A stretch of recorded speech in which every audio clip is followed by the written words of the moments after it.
आप सभी को मेरा मैत्रीपूर्ण नमो बुद्धाय जय भीम। मैं आप सभी का स्वागत करता हूं अपने इस YouTube चैनल में जिसका नाम है एक कदम बुद्ध के धम्म की ओर। और आशा करता हूं कि आप सभी लोग स्वस्थ होंगे, कुशल मंगल होंगे, बुद्ध और उनका धम्म बाबा साहब ने लिखी किताब निश्चित तौर पे पढ़ रहे होंगे और एक अच्छा व्यक्ति बनने के लिए आपकी कोशिश जारी होंगी, जिसमें हमारे ये जो वीडियोस है वो आपको मददगार सिद्ध हो रहे होंगे। तो आज का 106वां एपिसोड है बुद्ध और उनके धम्म के प्लेलिस्ट का, और हम आज से जानने वाले हैं सद्धम्म के बारे में। यानी कोई भी जो धम्म होता है, कोई भी जो जीवन जीने योग्य आचरण पद्धति है, उसको अगर सर्वश्रेष्ठ बनना है, सही में उसको जन कल्याण अगर करना है, सही में कोई धर्म हो, कोई धम्म हो, कोई विचारधारा हो जो हमें चुननी चाहिए, हमें अपने आत्मसात करनी चाहिए अपने लिए, तो वह उसे कौन से जो ये है उद्देश्य है, कौन से कार्य उसे पूरे करने चाहिए, तो इसके बारे में हम आज से जानेंगे, जिसको हम कहेंगे सद्धम्म। बुद्ध ने धर्म को 3 भागों में बांटा था, धम्म, अधम्म, यानी धम्म का पार्ट जो नहीं है वो अधम्म और सद्धम्म। तो आज से हम समझने वाले सद्धम्म के बारे में। तो सद्धम्म का जो सेक्शन 1 है, यानी भाग 1 है, जिसमें सद्धम्म के क्या कार्य होते हैं उसके बारे में आज से हम जानेंगे। तो इसमें आज हम जानने वाले हैं कि सद्धम्म को अपने व्यक्ति का जो चित्त है, व्यक्ति का जो मन है, उसके अंदर की जो कुछ भी बुराइयां है उसको नष्ट करना है, उसको खत्म करना है, उसको साफ करना है। सद्धम्म का क्या कार्य होता है? व्यक्ति के चित्त के अंदर का जो मैल है, जो बुराइयां है, उसको साफ करना, यह सद्धम्म का कार्य है। तो इसके बारे में आज हम जानने वाले हैं। तो एक समय है कि जब श्रावस्ती में राजा प्रसेनजीत ने बुद्ध को इनवाइट किया, आमंत्रित किया भोजन के लिए, और बाद में भोजन उपरांत उन्होंने एक सार्वजनिक उनके लिए एक सभा का आयोजन किया कि जिसमें बुद्ध ने अपने धम्म का सभी लोगों को प्रवचन दिया। यानी तो यह क्या हो गई? एक बात हो गई, ये एक बात हो गई। कौन सी बात हो गई? कि बुद्ध को राजा ने आमंत्रित किया भोजन के लिए। भोजन उपरांत उन्होंने उनसे आग्रह किया, निवेदन किया कि आप जो है इस सभा में, यानी जो जिन लोगों को, पूरे जो नागरिक है उस श्रावस्ती के, तो उन लोगों को आपका धम्म का उपदेश आप दे, है ना। तो ये एक बात हो गई। अभी इसी एक बात की ओर देखने के 2 नजरिए हैं। तो 2 जो एक व्यापारी थे, तो वो 2 लोग वहां पे थे वो प्रवचन सुनने के लिए बुद्ध का। तो उसमें से एक जो व्यापारी था, उसने सोचा कि बुद्ध, ये जो राजा का जो हृदय है कितना मैत्रीपूर्ण है, करुणामय है। उन्होंने इतने बड़े बुद्ध को और उनका जो धम्म है, जो जन कल्याण का लिए प्रसिद्ध है, उनका प्रवचन अपने नागरिकों के लिए यहाँ पे मुहैया कराया है। यानी सब लोगों को सुनने के लिए खुला किया है ना। जो तो बुद्ध ने जो प्रवचन दिया बहुत से लोगों ने सुना, नागरिकों ने सुना। तो उनके जीवन जीने के लिए और उनके अंदर कुछ यानी एक बदलाव होना चाहिए, और सही में व्यक्ति के आचरण किस तरह आचरण करना चाहिए, जो बुद्ध ने समझाया उस वहां पे। तो ये जो व्यापारी लोग थे उन्होंने भी तो सुना वो। तो ये जो पहला जो व्यापारी है उसको लगा कि क्या बात है, कितना सुंदर ये विस्तृत विवेचन है बुद्ध ने किया हुआ, जो हमने अभी तक कभी नहीं सुना। और वह जो विवेचन है, वह जो उनका उपदेश है, निश्चित ही सराहनीय है। और राजा का जो कार्य है वो भी सराहनीय है, क्योंकि इससे नागरिकों में जो एक जीवन जीने का जो तरीका है निश्चित ही सुधरेगा, क्योंकि उसका प्रभाव उस यह जो व्यापारी है उसके मन पर भी हुआ था। और उसी के साथ में एक दूसरा व्यापारी था, वह मन में सोचने लगा कि कितना मूर्खतापूर्ण ये बात है कि राजा ने ऐसे एक व्यक्ति की, भिक्षु की यहाँ पे देशना रखी है, प्रवचन रखा है। और वो बुद्ध है कि जो इस राजा के पीछे पीछे चल रहा है ना। जैसे कोई बछड़ा जो होता है गाय के पीछे पीछे चलता है इधर उधर, कोई बछड़ा है जो खाने के लिए इधर उधर भटकता है, उस तरह से यह जो भिक्षु, यह जो बुद्ध है, यह इस राजा के पीछे दौड़ रहे हैं और जहाँ चाहा वहाँ राजा जो जहाँ बताएंगे वहाँ पे वो प्रवचन कर रहा है। तो ये दो दृष्टिकोण हो गए उस एक घटना की तरफ देखने के, है ना। राजा ने तो बड़े ही करुणामय हृदय से बुद्ध का प्रवचन अपने नागरिकों के लिए खुला रखा, और वहां पे सुनने वाले दो लोगों ने अपने अपने जो नजरिया है वो वहां पे यहाँ पे रखा, जो मैंने अभी आपको बताया। अभी देखिए क्या हो गया कि रात में जो है दो व्यापारी अपने यहाँ पे जहाँ पे वो रुके होंगे वहां पे गए। फिर रात में क्या हुआ कि दोनों लोग शराब पीने लगे। तो दोनों लोग शराब पीने लगे तो जो पहला व्यापारी जो था उसके मन में ख्याल आया कि जो बुद्ध ने सुबह जो प्रवचन दिया, जिन्होंने 4 आर्य सत्य के बारे में, अष्टशील अष्टांगिक मार्ग के बारे में, पारमिताओं के बारे में, पंचशील के बारे में जिन्होंने उपदेश दिया है, तो उन्होंने उनको ये समझ में आया कि अरे अपन तो यहाँ पे शराब पीने बैठे हैं। अब बुद्ध पंचशील में क्या कहते हैं कि आपने शराब नहीं पीनी चाहिए, जिससे आपकी जिसके मादकता से आपकी जो बुद्धि भ्रष्ट होती है, आपकी बुद्धि विचार करने योग्य नहीं रहती, तो ऐसे किसी चीज को आपने सेवन नहीं करना चाहिए। तो यह बात उस पहले व्यापारी के ध्यान में आ गई। तो फिर उसने वो शराब पीना यानी छोड़ दिया, यानी बिल्कुल वहां पे वो बैठा ही नहीं, वो वहां से चला गया। लेकिन जो दूसरा व्यापारी था जिसने कहा था कि बुद्ध ने ये उपदेश जो यहाँ पे दिया है, तो राजा के पीछे पीछे वो दौड़ रहा है, जैसे कोई बछड़ा गाय के पीछे पीछे दौड़ता है और यहाँ वहाँ अपना प्रवचन देते फिर रहा है। ऐसे घृणास्पद जो उसका विचार था, तो उसका वह वहाँ पे शराब जो पीने लगा तो वो पीते रह गया। तो वो पीते रह गया शराब, तो क्या हो गया, तो इतना पिया उसने शराब, तो वो नशे में धुत हो गया। उसकी जो बुद्धि है काम उससे नहीं हो रहा था, समझ में नहीं आ रहा था उसका, वो एकदम उसकी जो चेतना है वो एकदम अस्थिर हो गई और वहीं पे वो गिर गया, रास्ते में ही वो गिर के वहां पे ही सो गया होगा। मान लीजिए कि बेसुध हो गया होगा कोई भी। तो जब सुबह जो है व्यापारियों के जो ये रहते हैं ना, कारवा जिसे हम कहते हैं, जो बंडी होती है, बैल बंडी जिसे कहते हैं, जिसपे सामान लदा हुआ होता है, तो वो निकल लिए अपने अपने जगह जाने के लिए। तो रात के समय में सुबह सुबह जो दिखा नहीं, वहां पे जो एक व्यापारी पड़ा था ना रास्ते पे शराब पी के, तो वो दिखा नहीं। तो जो बैल बंडी जो रहती है उसकी कारवा ने उसको कुचल दिया और उसकी वहां पे मृत्यु हो गई। और जो पहला जो व्यापारी था, तो वो जिस देश में गया तो वहां पे जो एक घोड़ा है, तो वो घोड़ा उसके पास में आया। तो वो घोड़ा उसके पास में आया, हो सकता है कि किन्हीं लोगों ने उस घोड़े को छोड़ा होगा कि भाई जो ये जो घोड़ा जिसके काबू में आएगा उसे हम अपने राज्य का उत्तराधिकारी राजा नियुक्त करेंगे, है ना।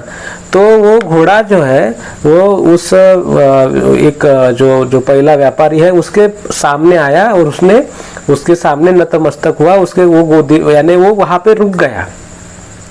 तो उन लोगों ने, उस देश के लोगों ने उस पहले व्यापारी को उस देश का राजा घोषित कर दिया।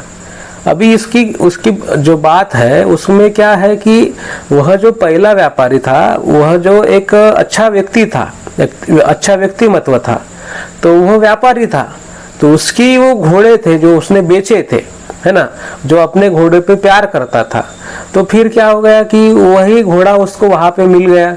नहीं तो हम क्या करते हैं भाई, तो हमें तो व्यापार करना है, बेचना है तो कैसे भी बेच दो, है कि नहीं। लोग क्या करते हैं, व्यापारी लोग अपने यानी गेहूं चावल हो गए, है ना, उसमें ये जो खड़े गिट्टी वगैरह मिला के, है ना, कचरा मिला के बेचते, वजन ज्यादा भरना चाहिए इसलिए। लेकिन वो अच्छा व्यक्ति था, तो वह उस जो घोड़े ने उसको पहचान लिया और उसके सामने वो नतमस्तक हो गया। तो लोगों ने उसको राजा नियुक्त किया। फिर वो जो यह है मर्चेंट है यानी जो व्यापारी है, वो वापस आया। उसने फिर क्या किया, बुद्ध को अपने देश इनवाइट किया, जैसे प्रसेनजीत ने किया था। तो उसने भी आमंत्रित किया धम्म का उपदेश देने के लिए।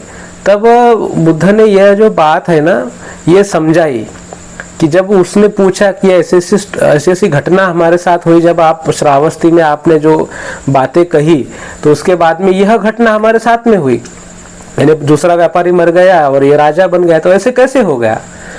तो बुद्ध ने कहा कि अपना जो मन होता है वही मन क्या होता है, कार्य करने के लिए प्रेरित करता है, और वही मन कार्य करने के लिए आदेश भी देता है, और वही मन जो है उसका आदेश का पालन करता है, और वही मन सभी चीजों का मूल है कि नहीं? अपना मूल, अपने जो मन होता है उसी के हिसाब से हमारा स्वभाव बनता है, हम कार्य करते हैं।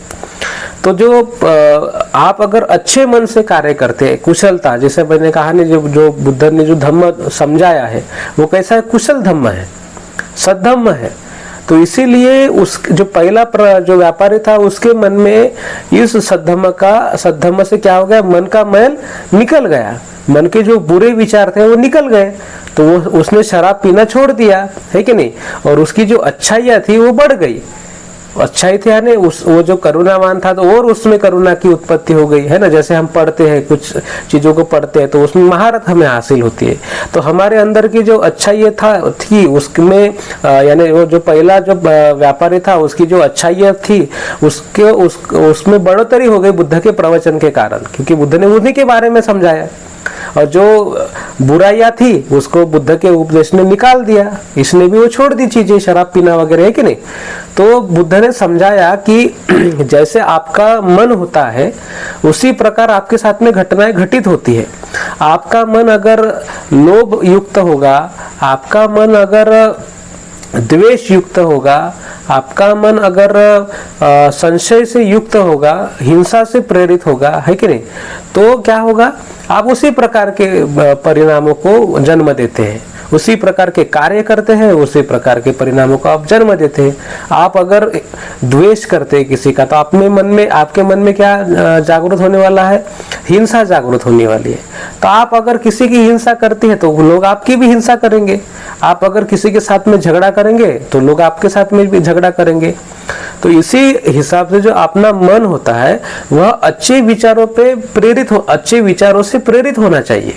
अच्छे विचार उस मन का पाया होना चाहिए, नींव होनी चाहिए, क्योंकि उन्हीं अच्छे विचारों के कारण ही हमारी कृति होती है, और अच्छी कृति होगी तो अच्छे परिणाम होंगे, है कि नहीं? आप अगर स्कूल में जाते हैं, आपने अगर अच्छी पढ़ाई की तो अच्छी पढ़ाई करेंगे तो हमें वो जो पढ़ा हमने वो याद रहेगा, तो हम अच्छा पेपर छुड़ाएंगे, है कि नहीं? अच्छी एग्जाम छुड़ाएंगे, और अच्छा पेपर छुड़ाएंगे, अच्छी एग्जाम छुड़ाएंगे, तो ये हमारा कर्म हो गया। तो उसका परिणाम क्या हो जाएगा, हम अच्छे मार्क से पास हो जाएंगे, है कि नहीं? उत्तीर्ण हो जाएंगे। तो ये परिणाम हो गया। आपने अच्छा काम किया तो उसके अच्छे कार्य, अच्छा विचार किया तो अच्छे कार्य किया आपने, तो उसका परिणाम भी तो अच्छा ही होने वाला है। तो यह जो है यह सब किसने करना चाहिए, सद्धम्म ने करना चाहिए। जिस विचार को भी सद्धम्म बनना है, यानी लोगों ने समझना है कि हमें अगर कोई विचार चाहिए जो हमारे आचरण योग्य है तो उन विचारों को यह कार्य करना पड़ेगा। सद्धम्म को यह कार्य करना पड़ेगा कि व्यक्ति के चित्त के अंदर की जो कुछ भी बुराइयां है वह उसने निकाल देनी चाहिए। अगर वह वैसा नहीं करता, वैसा नहीं कर सकता तो वो सद्धम्म नहीं हो सकता, वो भले ही कुछ भी हो जाए। जैसे मैंने अधम्म में यानी धम्म का पाठ जो नहीं है उसमें बताया आपको, तो वो कुछ भी हो जाए, है ना? तो वो क्या होगा, वो एक अच्छा व्यक्ति का दुश्मन हो जाएगा, बुराई हो जाएगी। इसीलिए जो है हमें यह देखना चाहिए कि हमारा चित्त किस प्रकार का है। हमारा अगर चित्त कुशल कर्म से, कुशल विचारों से प्रेरित है, जैसे पंचशील हो गए, जैसे मैंने बताया आपको अभी कि चार आर्य सत्य के कारण बुद्ध ने दिए हुए प्रवचन के कारण, पंचशील के कारण वह व्यापारी शराब पीना छोड़ दिया और राजा बन गया, है कि नहीं? और एक व्यक्ति के ऊपर कोई फर्क नहीं गिरा तो वो वहां पे मर गया, है कि नहीं? खत्म हो गई उसकी कहानी। तो अगर आपके मन में कुशल चित्त है, कुशल विचार है, अच्छे विचार है, धम्म के प्रेरित जो बुद्ध का सद्धम्म है उसके विचार है, तो निश्चित ही तौर पे आपके साथ जिसी वस्तु की जो है ना छाया कभी उसका साथ नहीं छोड़ती, उसके अनुसार जो अच्छे कर्म के कारण, अच्छे क्रिया के कारण जो अच्छे परिणाम होते हैं वो आपके साथ ही रहते हैं। आप जहां भी जाए आपकी छाया, जैसे आपका परछाई जो है आपका पीछा नहीं छोड़ती, आपका साथ नहीं छोड़ती, उसी के अनुसार अच्छे कर्म के अच्छे परिणाम आपका साथ नहीं छोड़ने वाले हैं। और जो बुरे कर्म होते हैं, बुरे विचारों से प्रेरित होते हैं, तो बुरे विचारों से प्रेरित बुरे कर्म क्या है, आपके पीछे पीछे चलते आएंगे। जैसे बैल के जो पैर होते हैं उसके पीछे जो बंडी के जो चाक होते हैं, है ना, पहिया होता है, वो जैसे चलता आता है ना, उसी के अनुसार आपके जो कर्म है, अकुशल चित्त से प्रेरित, अकुशल विचारों से प्रेरित जो कर्म है, उसके पीछे अकुशल परिणाम आ जाएंगे। आप अगर चोरी करते हैं तो भाई आप चोरी करते तो आप तो चोरी है ना, आप कहां पर भी जाइए आपको पुलिस ढूंढेंगी जहां पर भी आप जाएंगे। और वह जो डर है आपके मन में हमेशा रहेगा कि अभी हमने जो है अकुशल कर्म किया है, किसी भी कारण क्यों ना किया हो, आपने क्या किया है, नियमों का भंग किया है। एक अच्छा आचरण जिसे हम लॉ एंड ऑर्डर कहते हैं ना, कायदा और सुव्यवस्था कहते हैं, आपने उसका भंग किया है तो निश्चित ही आपको शिक्षा मिलेंगी। आप कहीं पर भी रहे आपको ढूंढा जाएगा, आपको पनिश किया जाएगा, शिक्षित दंडित किया जाएगा, है कि नहीं। तो यह बातें जब हम समझते हैं तब हम क्या करते हैं, यानी हर सद्धर्म को, हर विचारों को इन तराजू पे तोलना है हमें, तभी जाके तो उसका हम आचरण कर सकेंगे, तभी जाके हमें वह विचारों को स्वीकृत करना पड़ेगा। नहीं तो फिर तो वो तो डाल देने योग्य है, कोई जरूरी नहीं है कि वो हमारे योग्य हो, है कि नहीं। वो कितनी, जैसे मैंने इस पिछली वीडियोस में कालाम सूत्र में भी बताया कि किसी ने भी कुछ भी क्यों नहीं कहा हो, हजारों करोड़ों लोग आचरण क्यों ना कर रहे हो, लेकिन जो गलत है तो गलत है, उसका आचरण करने से देश में, दुनिया में हाहाकार ही मचने वाला है, अराजकता ही होने वाली है, निर्मित होने वाली है। ये हमें दिखता है ना, डिक्टेटरशिप दिखती है हमें। अपने लोभ के कारण वो देशों में झगड़ा लगा रहे हैं, है ना, नागरिक अस्वस्थ हो रहे हैं उनके देश के। लेकिन एक अगर व्यक्ति उसका चित्त अगर अकुशल विचारों से प्रेरित है तो वह ना उस देश के नागरिकों का कुछ कर सकता है, ना विश्व के लिए वो उपयोगी सिद्ध हो सकता है। तो जो मन है अपना साफ करिए, मन को साफ करने के लिए ही बुद्ध के विचार है ना। किस तरह से साफ करना चाहिए, क्या करना चाहिए, मैंने पारामिता में भी बताया है, पंचशील के वीडियोस में बताया है, अष्टांगिक मार्ग के वीडियोस में बताया है। आपको ये बातें बार बार दोहरानी पड़ेंगी, वो वीडियोस बार बार देखने पड़ेंगे, है ना। मैं भी जो बुद्ध और उनका धम्म जो किताब है बाबा साहब ने लिखी हुई, हर रोज पढ़ता हूँ। ऐसा नहीं कि मेरा उस पर पूरी स्टडी हो गई है, नहीं तो मैं तो बुद्ध हो चुका होता ना। हर रोज पढ़ना चाहिए, क्योंकि हमें जीना है। तो किस तरह से जीना है, खुशी से जीना है ना। सब लोग किसके लिए जीते, आनंद प्राप्ति के लिए जीते। तो आनंद क्या होता है, वो परम सुख क्या है, वही तो उस बुद्ध ने वहां पे समझाया है। तो हमें वो चीजें अच्छे से समझनी चाहिए, हमें खुश दुख से मुक्ति मिले, इसलिए हमें वो किताब को बार बार पढ़ना है ना। तो उसी के अनुसार ये जो वीडियोस भी इस चैनल पे प्रसिद्ध किए गए हैं ना, उसको भी हमें बार बार देखना होता है, क्योंकि वो ऐसा नहीं है कि पढ़े और मैंने आपको बता दिए, उसमें बहुत सालों का चिंतन भी है। ऐसा नहीं कि आज ही मैंने पढ़ा और आज ही आपको समझा रहा हूँ, बहुत सालों से मैं पढ़ते आ रहा हूँ, अभी भी वो किताबें पढ़ता हूँ, है ना। हर रविवार को धम्म वर्ग हम आयोजित करते हैं, बुद्ध विहार में जाते हैं, चर्चा करते हैं ना, सवाल उपस्थित होते हैं, दोस्त लोग जहाँ वहाँ पे उपस्थित जो उपासक होते हैं वो सवाल उपस्थित करते हैं, उसके जवाब हम लेते हैं, कि नहीं। तो ये सभी चिंतन और मनन के माध्यम से ही ये जो एक अच्छे विचार मैं आपके सामने रखने की कोशिश करता हूँ। तो निश्चित ही आपको वो वीडियोस देखने होंगे जिससे हमारा मन जो है प्रशिक्षित होता है, मन से कुशल विचार जो होते हैं वो निकल जाते हैं और अच्छे विचारों की तरफ मन का रुझाव होता है।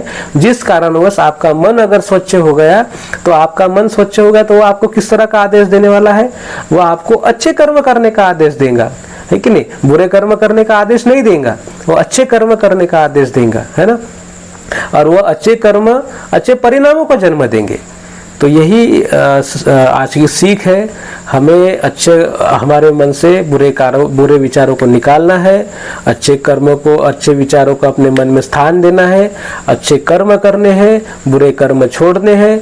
अच्छे कर्म करेंगे, अच्छे परिणाम होंगे। और इस संसार में जो दुख है व्याप्त है, कोई एक व्यक्ति दूसरे के दुख का कारण बनने की कोशिश करता है, तो वह खुद को प्रशिक्षित करेगा, तो दूसरों का भी दुख दूर करेगा और खुद का भी दुख दूर करेगा, है कि नहीं तो जैसे चोरी करने वाले का मैंने बताया, वो तो अकुशल विचारों से प्रेरित है, चोरी कर रहा है, लोग मेहनत करके कमाते हैं, वो उसके दुख का कारण वो बनता है, क्योंकि उसने उसकी मेहनत छीन ली, है कि नहीं। वो खुद को भी समस्या में डालता है और दूसरों को भी समस्या में डालता है। तो ऐसे विचार तो बुद्ध ने छोड़ने को कहा है कि नहीं। तो निश्चित ही तौर पे मैं ऐसा आशा करता हूँ कि आज का जो ये जो वीडियोज है, आज का जो ये भाग है, आपको निश्चित ही समझ में आया होगा कि सद्धम्म का कार्य है कि उसने व्यक्ति के चित्त को शुद्ध करना चाहिए। व्यक्ति के चित्त में जो मल है उसको निकाल देना चाहिए, उसकी बुराइयों को निकाल देना चाहिए।